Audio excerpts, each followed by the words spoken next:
Hello everyone, welcome back to my channel. So আজকে ঘুম থেকে সকাল সকাল উঠে সবার প্রথমে চলে গেছি এই দোকানে, কারণ লাস্ট দুদিন বাবা বাড়িতে ছিল, তো এই দোকানে আর বসতে হয়নি।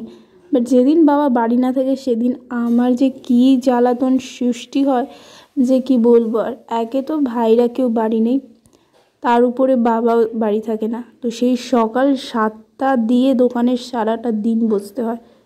আর সব থেকে কষ্টটা কখন হয় জানো তো? দুপুরবেলা খাওয়া দাওয়ার পরে মনে হয় কি একটুখানি ঘুমাই, কিন্তু সেই সময় ও দোকানে গিয়ে বসতে হয়। আর দোকান গুছাতে কাছাতে এত সময় আমার লাগে যে কি বলবো। তো টুকটাক করে কি আর করা যাবে, সমস্ত কিছু গোছগাছ করি। আর হেল্প করার মতো সেরকম কেউই থাকে না সকালবেলা, কারণ আমাদের বাড়িতে বেসিক্যালি সকালে কেউই থাকে না, আমি এই একা থাকি। তাই দোকানটা খুলে সমস্ত কিছু গোছগাছ করতে, ইভেন বাসি ঘর ঝাড় দিতে, সব কিছু করতে করতে কোনো না কোনোভাবে দিনটা কেটেই যায়। কিন্তু এই ব্যস্ততার মধ্যে যে কিভাবে নিজে কাটছি আর কাটাচ্ছি কি বলবো। আর তবুও মাঝে মাঝে যখন একটু সুযোগ পাই একা থাকার চেষ্টা করি, কিন্তু সব মিলিয়ে আর ভালো লাগে না। তাই মনে হয় কি মাঝে মাঝে ছুটে কোথাও পালিয়ে যায়, কিন্তু পালিয়ে কোথায় যাব, পিছুটান যে বড়। তো এখানে কাজবাজ করা হয়ে গেছে, দোকানদারি করে প্রায় 11টা 11:30 মতো বসেছিলাম। মা আসার পরে ঘরে এসেছি স্নান করে, তারপরে এসে বিছানা চাদরটা চেঞ্জ করছি, কারণ 2-3 দিনের থেকে বেশি, প্রায় সপ্তাহখানিক হয়ে গেছে বিছানার চাদর ফাদর কিচ্ছু পরিষ্কারও করা হচ্ছে না, ইভেন চেঞ্জও করা হচ্ছে না। কারণ লাস্ট কয়েকদিন ধরে একটুখানি ব্যস্ত ছিলাম, যেহেতু পুজো আছে সামনে। পুজোর জন্য আর কি দোকানে টুকটাক জিনিস কিনতে কয়েকদিন ধরে বড় বাজারে ছোটাছুটি করছিলাম। আই থিঙ্ক তোমাদের সাথে সেই ভিডিওটা অলরেডি শেয়ার করে ফেলেছি। আর তার জন্য আর কি ঘরের কোনো রকম কাজই করা হচ্ছে না। আর বড় বাজার টু দোকান, দোকান টু বাড়ি, এই করতে করতেই আর কি জীবনের হাফ কয়লা শেষ।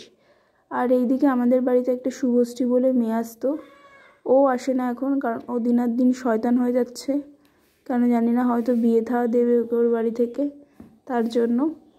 যাই হোক, জোকসে পারছিল, ও আজকাল পড়াশোনায় ব্যস্ত থাকে, তার জন্য আসে না। তো ঘরটার গুছিয়ে এখন যাব খেতে। বাট খেতে গিয়ে দেখি বাবা ব্যাগ ভর্তি বাজার নিয়ে এসেছে। সেই সমস্ত বাজার আগে সেট করে নিই, তারপরে খেয়ে দিয়ে আবার দোকানে দৌড়াতে হবে। আর এদিকে আমার মিনির অবস্থা দেখো, যখনই ওর খিদে পায় তখনই একদম আশেপাশে সব জায়গায় ঘোরা শুরু করবে। বাট এমনি সময় জানো তো, মিনির একটাই দোষ, এমনি সময় কোনো পাত্তা নেই, ফটফট করে কখন কোথা দিয়ে চলে আসবে। অবশ্য ওরও বয়স হয়ে যাচ্ছে দিনের দিন, বিয়ে দিতে হবে, মেয়ে খুঁজছি আমরা। তো তোমাদের যদি খোঁজে কোনো মেয়ে বিড়াল থাকে আমার সাথে কন্ট্যাক্ট করো, আমাদের বিড়ালের জন্য আর কি মেয়ে বিড়াল খুঁজছি, ওকে বিয়ে দেবো। আমি কিন্তু এটা সত্যি বললাম যে আমাদের বিড়ালকে বিয়ে দেবো, তার জন্য মেয়ে খুঁজছি। তোমাদের খোঁজে যদি কোনো, বা তোমাদের যদি কোনো মেয়ে বিড়াল থাকে আমার সাথে কন্ট্যাক্ট করতে পারো, আমি আমাদের বিড়ালকে বিয়ে দেবো। তো তার জন্য আর কি সমস্ত প্রিপারেশন করছি আমাদের বাড়ির সবাই মিলে। তো বিড়ালও ওদিকে, বিড়ালকে বলছিলাম যে বিয়ে করবি, ও দেখো লজ্জায় পালিয়ে গেছে। তো যাই হোক, ও তো লজ্জা পেয়ে চলে গেছে। আর আমি এখানে সমস্ত সবজি ঝুড়িতে তুলে নিয়েছি। আর বাবা কিছু ফ্রুটস এনেছে, যেমন শসা, লেবু। আর লেবু জানো তো আমি একেবারেই পছন্দ করি না, কেন জানি না, লেবুর প্রতি আমার একটা অন্যরকম মানে কি বলবো, ঘেন্না বলবো নাকি বিরক্তি বলবো আমি জানি না, আমি ভাষা খুঁজে পাচ্ছি না। বাট লেবু আমার পার্সোনালি পছন্দ না। তারপরে এগুলো সমস্ত কিছু আর কি ধুয়ে নিলাম, স্পেশালি ফল, কারণ ফল আমাদের বাড়িতে কি হয়, খায় না কেউ ঠিকই, কিন্তু যদি সামনে রেখে দিই তাহলে ধোয়া ফল কিনা সেটা না দেখে আমার ভাইরা খাওয়া শুরু করে দেয়। তাই আমি যখনই আর কি বাড়িতে কেউ ফল আনে, স্পেশালি বাবা মা, তখন আমি করি কি, আমি টাইম সুযোগ পেয়ে আমি সেইগুলো না জল দিয়ে ধুয়ে তারপরে সেট করে রাখি, কারণ যাতে অসুবিধা না হয়। সমস্ত কিছু চোখের সামনেই রাখি। আর বেশিরভাগ সময় জানো তো না খাওয়ার ফলেই বেশি ফল ঘরে বসে নষ্ট হয়েছে। যেমন আগের দিন স্টেশনে গেছিলাম, স্টেশনে বলাটা ভুল, বড় বাজারে গেছিলাম দোকানে কিছু কেনাকাটা করতে। তো আসার সময় স্টেশন থেকে কিছু ফল নিয়ে এসেছিলাম, এই পেয়ারা, আপেল আর কলা নিয়ে এসেছিলাম। বাট প্লাস্টিকে থাকার ক্ষেত্রে সমস্ত কলা নষ্ট হয়ে গেছে। সকালে দেখছিলাম একটা ভালো আর কি ছিল, সেইটা রেখে দিয়েছিলাম, সেটাও দেখি দুপুরের মধ্যে হাল শেষ। কী আর করা যাবে, আমার বাড়িতে জিনিস এই না খাওয়ার জন্যই নষ্টটা হয়। এটা তো হয়েই থাকে, বাট এর জন্য আমরা কিন্তু সবাই বকুনিও খাই, স্পেশালি আমরা 3 ভাই বোন খুব বকুনি খাই। মা বলে লোকে একটা জিনিস খাওয়ার জন্য এমনই করে তোরা জিনিস থাকাকালীন নষ্ট করিস। আমাদের ছোটোবেলায় তো তোরা তাও এত পাস, আর আমরা ছোটোবেলায় তাও কিছু পেতাম না, এই সমস্ত কথা শোনায়। তো যাই হোক, সমস্ত কিছু গোছগাছ করে রেখেছিলাম, তারপরে খেতে বসবো সেই সময় দোকানে ডেকেছে লোক। আমার জ্বালায় আর শেষ নেই। আর অন্যদিকে দেখি আমার বাবা কাজ থেকে এসে ধান লাগাচ্ছে।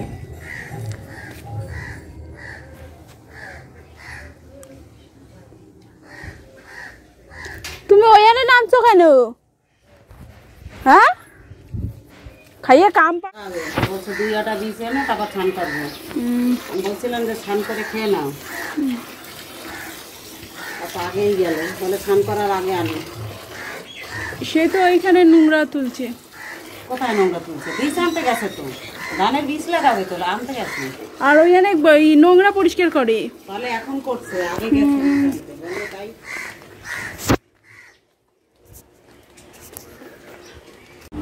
আমার হয়েছে যত রাজ্যের জ্বালা। সেই সকাল থেকে দোকানে বসেছি, সে তো আর এক গল্প। কিন্তু দোকানে বসলে জানো তো, আর যাই হোক না কেন, ঠিক টাইম মতো খাওয়াটা আর হয় না। বাট যখনই খেতে বসি তখনই কেউ না কেউ আসে। বাট এমনি সময় বসেই থাকি তো বসেই থাকি, এমনও সময় যায় কাস্টমার আসে না। বাট সেই মুহূর্তে যখনই ঘরে আসি কিংবা আসার চেষ্টা করি তখনই লোক আসে। আমি জানি না এটা আমার সাথেই হয় নাকি প্রত্যেকটা দোকানদারের সাথে হয়, কে জানে। তো দুপুরবেলায় কীভাবে যে আমার কাটে সেটা শুধুমাত্র আমিই জানি। মাঝে মাঝে বড্ড রাগ হয়, মনে হয় কি যে সমস্ত কিছু বন্ধ করে চুপ করে ঘরে দরজা দিয়ে বসে থাকি। তারপরে আবার ভাবি যে কি হবে রাগ করে, কার উপর রাগ করব। কারণ আমি যে রাগটা করব, আমাদের বাড়ি প্রত্যেকটা মানুষ সেই সকাল থেকে শুরু করে গাধার খাটনি কাটা সারাটা দিন চলতেই থাকে। আমি নয় শুধু দোকানে বসি, দোকানে বসে বসাও হয়, তারপরে হচ্ছে কি গল্প করাও হয়। বাট ওরা গায়ে হাত পায়ে সব রকমভাবে খাটাখাটনি করে, আমারই মনে হয় রিল্যাক্সের কাজ। বাট তবুও বিরক্ত হয়, কারণ একা একা কতক্ষণ আর দোকানে বসা যায়, আর কতক্ষণ বলো তো ফোন ঘাঁটা যায়। মাঝে মাঝে ফোনও ঘাঁটতে খুব বোরিং লাগে।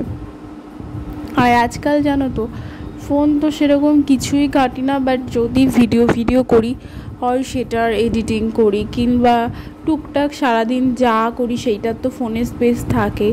অনেক সময় এমনও হয় জানো তো, ফোনে কোনো জায়গা নেই, তারপরে একটা আপলোড করি, সে আপলোড করতে তো কত সময় লাগে, দেন সেটাকে ডিলিট করি, তারপরে আবার নতুন কিছু আর কি করি, তারপরে এডিট করি, তারপরে এই করে করে আমার সেখানে ঘন্টাখানিক চলে যায়। ঘন্টাখানিক যাবে যে একবারে সেটাও না, তার মাঝখানে এখানে দৌড়াতে হয়, ওখানে দৌড়াতে হয়। কারণ পৃথিবীতে আমি জানি না আর কার বাড়িতে এরকম আমাদের মতো কাজ থাকে, কে জানে। আমার বাড়িতে আমি দেখেছি এই কটা বছরের এক্সপিরিয়েন্সে, আমার বাড়ির মতো এই টুকটাক কাজ বাদ দিয়ে আমার বাড়ির মতো এত কাজ কারো বাড়িতে নেই, আশেপাশে তো নেই। মানে আমি জানি না আমাদের বাড়ির লোকেরই কেন এত কাজ মাথায় চেপেছে আর কেন করে। একটা সেকেন্ড চুপচাপ বসার মতো এদের সময় নেই, বাট 24টা ঘন্টা তারা খেটে যাচ্ছে নন স্টপ। আর এমনও অবস্থা হয়েছে জানো তো, যে যদি কাজবাজও না করে, যদি চুপচাপও বসে থাকে, তাহলেও এদের গার মধ্যে বা মাথার মধ্যে ক্যাড়া পোকা নাচতে থাকে যে কখন কাজ করব। স্পেশালি আমার মা মনে একটা মিনিটও চুপচাপ বসতে পারে না। যদি চুপচাপ এক জায়গায় বসে, হয় হাতে কোনো কাজ করছে, আর না হলে কোনো রকম কিছু সেলাই করছে, কিংবা কাঁথা সেলাই করছে, কিংবা চট সেলাই করছে, কিংবা কোনো কিছু মোছামুছি করছে। মানে ওই মানুষটা সত্যি পারে। আর বাবা তো রয়েছেই, কাজ থেকে এসে তারপরে এখানে যাচ্ছে ওখানে যাচ্ছে, কি আর করব। আর সেই হিসাব করে দেখতে গেলে মানে কাজই করে যাচ্ছি আমরা 24টা ঘন্টা, 24টা দিন, বছরের পর বছর কাজই করে যাচ্ছি, রিল্যাক্সে শান্তিতে বসতে পারছি না। আর এমনই কাজ করছি খাটনির কাজ, যেখানে আয়ের থেকে ব্যয় বেশি। এই দোকান যাদের আছে তাদের জানি না কি হয় বা না হয়, বাট দোকানে কি পরিমাণে যে খাটতে হয় যে কি বলবো আর। তো যাই হোক, সমস্ত কিছু মাঝে মাঝে বিরক্তিও লাগে, আবার সমস্ত কিছু মাঝে মাঝে ভালোও লাগে। কারণ আজ যদি এরকম টাইপের দোকান না থাকতো, তাহলে হয়তো ঘরে চুপচাপ বসে থাকতে হতো আর মন মরা হতাম বা ভাল লাগতো না। বাট দোকানটা থাকলে একটা দিকে সুবিধা হয় কি, যে সবাই আসে, মানে 5টা লোক আসে, তাদের সাথে কথা বলা যায়, ইভেন নিজেদেরও অনেকটা হেল্প হয়। যেমন ধরো অনেক কিছু, স্পেশালি ঘরের যাদের সবজি বাজার থেকে শুরু করে সমস্ত কিছু দোকান থেকে হয়ে যায়। যাই হোক, খাওয়ার খরচাটা টুকটাক উঠে যায়, আর বাদ বাকি যে সবজি খরচ বা যাই হোক, তারপর নিজেদেরও তো কম বেশি লেগেই থাকে। তো এইটা হয়। আর সব থেকে ভালো যেটা, নিজেকে একটা কোনো কাজের মধ্যে রেখে অ্যাক্টিভ থাকা যায়। আর আমার লাভবানের মধ্যে আমি এটাই, সকাল সকাল ঘুম থেকে উঠতে পারি, এটা আর কিচ্ছু না। তো যাই হোক, সারাদিন যেভাবে হোক কাটিয়েছি। সন্ধেবেলা প্রচুর খিদে পায়, তাই আমি আজকে বানাচ্ছি বাড়ির সবার জন্য মুড়ি চানাচুর। আর আমি বেশি করেই চানাচুর মুড়ি নিয়ে এসেছি। স্পেশালি আমি যখনই মুড়ি মাখি তখন সব রকমের দোকানে যা যা তেলে ভাজা আছে সব নিয়ে আসি, সব নিয়ে এসে তারপরে মুড়ি মেখে খাই, সাথে শসা পেঁয়াজ। তারপরে হচ্ছে কি, আমার ঠাকুমা আম তেল বানিয়ে রেখেছিল, সেই তেল থেকে লঙ্কা কুচি। আমার আবার খাওয়ায় প্রচুর ফ্যাকনা, খাবার থেকে মানে বলে না খাজনার থেকে বাজনা বেশি, আমার এরকম। তোমাদের কাদের কাদের এরকম আমাকে কমেন্টে